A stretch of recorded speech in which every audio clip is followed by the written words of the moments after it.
All right, typewriter push-ups. Typewriter push-ups are similar to the archer push-up, just that you are going from side to side instead of up. I show you the full typewriter push-up first. So I go very wide, and from here I'm going down, one arm is straight, and I'm going over to the other side. Now this arm is straight. And I'm going side to side. Notice I'm not placing my shoulder down. Yeah? I'm not here on the ground. I'm up, under tension the whole time. If this is too difficult for you, you just go closer and from there build it up. So easy typewriter push-up could look like this. Normal stands for the push-up, and I go a bit further out, and from here I go side to side.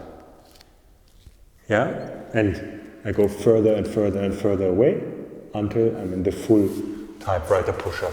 And like this I build it up throughout the weeks. So start narrow, and from there you get further away. That's the typewriter push-up.